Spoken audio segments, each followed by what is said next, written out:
નમસ્કાર દર્શક મિત્રો, આપ જોઈ રહ્યા છો Banas crime 24 news Gujarati channel. હવે જોઈએ આજના મુખ્ય સમાચાર। ડીસા ગુલબાણીનગર સોસાયટીમાં ભવાઈ કાર્યક્રમ યોજાયો। વર્ષો જૂની યાદો તાજા થઈ।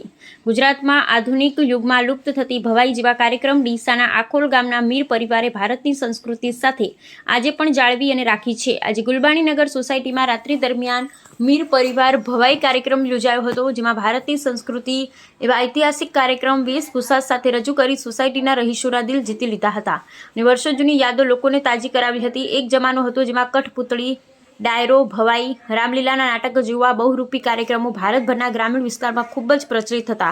રાસ ગરબાની જેમ ભવાઈ પણ ગુજરાતની આગવી ઓળખ ગણાય છે। ગુજરાતની ભાતીગળ નાટ્યકલા એટલે ભવાઈ। એ સમય ભવાઈ સ્વરૂપે ભજવાતા નાટકો પ્રજાના મનોરંજન અને લોક ઘડતરનું અસરકારક માધ્યમ મનાતું હતું।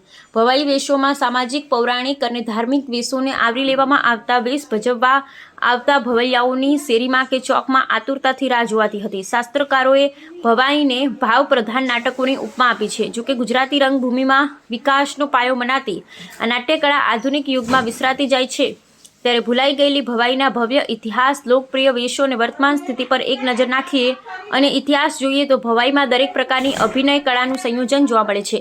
આ નાટ્યકળાની ઉત્પત્તિ વિશે ચોક્કસ સમયગાળો પ્રાપ્ત નથી। કહે છે કે ભવાઈ એ ગુજરાતની આશરે 700 વર્ષ જૂની નાટ્યકળા છે।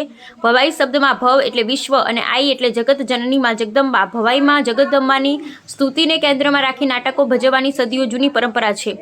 ભવાઈ ભજવતા નટ ભૂંગળ વગાડી માતાજીની સ્તુતિ કરે છે। ખુલ્લા મેદાનમાં અથવા કોઈપણ જાહેર સ્થળે ભજવાતા ભવાઈ નાટકોની શરૂઆત સિદ્ધપુરના ઔદિચ્ય સહસ્ત્ર બ્રાહ્મણકુંડમાં જન્મેલા કવિ અને કથાકાર અસાહિત ઠાકરે કરી હતી। 14મી સદીમાં ગુજરાતમાં ભજવાતા પ્રચલિત નાટકોમાંથી પ્રેરણા લઈ અસાહિત ઠાકરે ભવાઈ નાટ્યકળાનું સર્જન કર્યું હતું। તેમણે આશરે 360 જેટલા ભવાઈ વેશ લખ્યા હોવાની લોકવાયકા છે। સિનેમા, રેડિયો જેવા સાધનો ન હતા। એ જમાનામાં લોકશિક્ષણ, મનોરંજન પીરસતી આ નાટ્યકળાને સોલંકી યુગમાં પ્રોત્સાહન મળ્યું હતું। આ નાટકોની મુખ્ય વિશિષ્ટતા છે એના પાત્રો, વેશભૂષા અને ભાતીગળ ભાષા શૈલી। ભવાઈ નાટકોના દરેક પાત્ર પુરુષ દ્વારા ભજવવામાં આવે છે। નાટકની અંદર સ્ત્રી પાત્ર પણ પુરુષ જ ભજવે છે। સંગીત માટે મુખ્યત્વે ભૂંગળ, તબલા, મંજીરા, ઝાંઝ, ઢોલક, સારંગી જેવા વાજિંત્રો વપરાય છે। એમાં પદ્ય અને ગદ્ય બંનેનો સુમેળ જોવા મળે છે। અહેવાલ હરેશ ઠક્કર, ડીસા, બનાસકાંઠા।